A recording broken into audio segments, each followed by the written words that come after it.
Officials deny accusations of hiding the low number of COVID-19 cases linked to the bars in order to keep them closed. Well, we just saw the brand new book of the author of the brand new book, Don't Lie to Me, Judge Jeanine Pirro.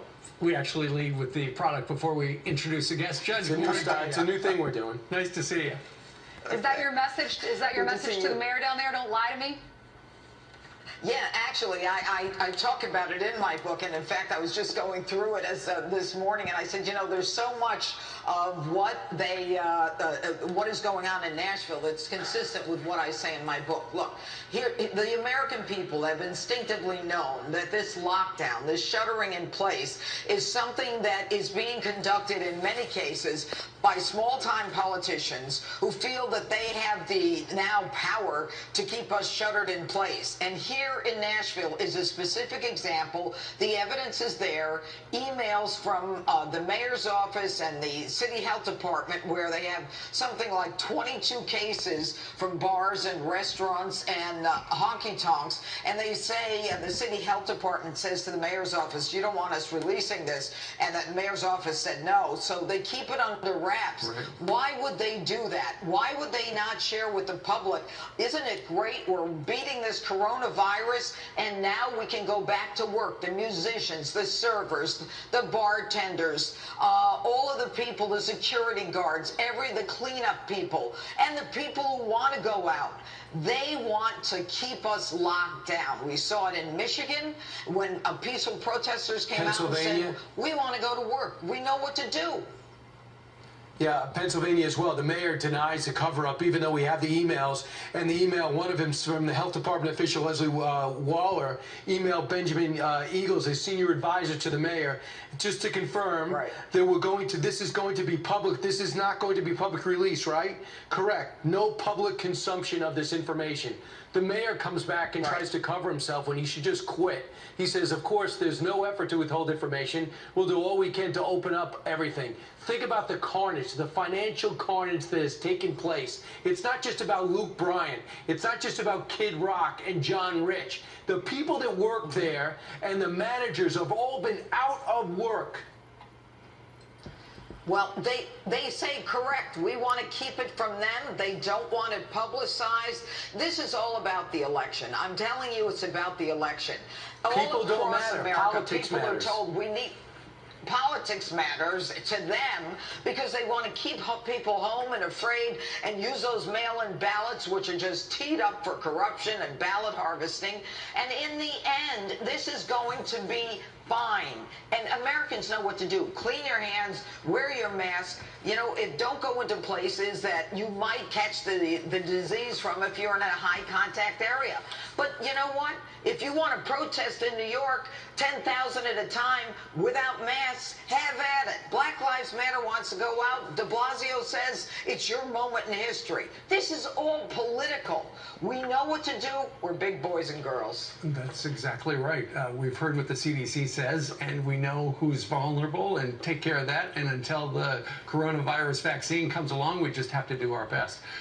Meanwhile, Judge, you know, the president has been calling out how the Democratic Party, you know, during the DNC, they did not denounce the chaos in the streets that has led to violence and looting and things like that. And he was yesterday out in the great state of Wisconsin, where he talked about some of how the other party has treated the police. Yeah. The rhetoric of Biden and the radical left puts your law enforcement in serious danger. Joe Biden and the Democrats, they condemn America, and war is always waged on our great law enforcement. He called for police, and he calls them all the time the enemy. He says they're the enemy, and he just thinks it's terrible. Judge, we know that that particular message is potent to his base. But what he needs to do to win the election is convince moderate Democrats who are persuadable and independents that that is a powerful message. Is he doing a good job at that? I think he's doing a great job at that because, again, Americans are not stupid. 80% of the African Americans in the inner city want police to come back. They want them in their neighborhoods. They know there's only going to be more problems and more crime.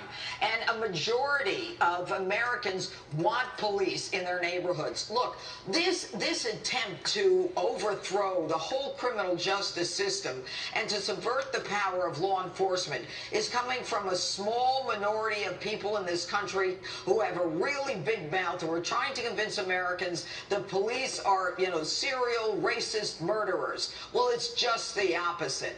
The police are the ones who are protecting us from the serial murderers. And finally, the deadly attacks that are leading to a shortage of police officers and the police officers retiring, the police officers who are being told to stand down and not being deployed, it's making America an even more dangerous place. I believe, Steve, that this election will be a loud signal to the country and to the Democrats. You didn't talk about Black Lives Matter, and you talked about Black Lives Matter, but you didn't talk about the chaos, the looting in the streets. Joe Biden didn't talk about it for 100 days. They didn't talk about it at the DNC.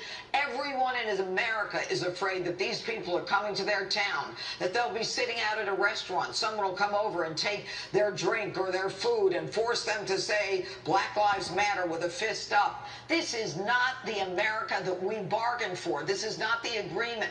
Government works on the consent of the governed. This small cabal of people who are trying to convince us through the 1619 Project that we're a bad racist nation. This is the greatest nation on earth. It's why people die to come here. It's why people fight when they have to leave here. And as far as we're concerned, I think we'll see all of that in November.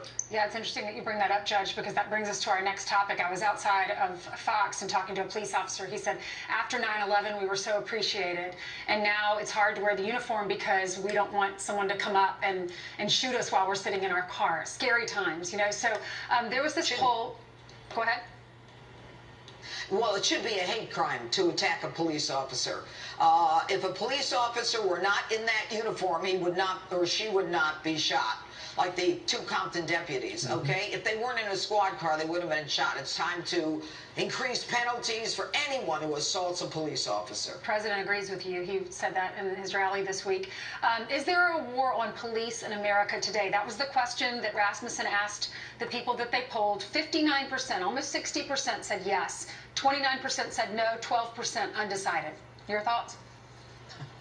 Well, my thoughts are that, the people who say no many of them believe that it's a justified assault, justified attacks.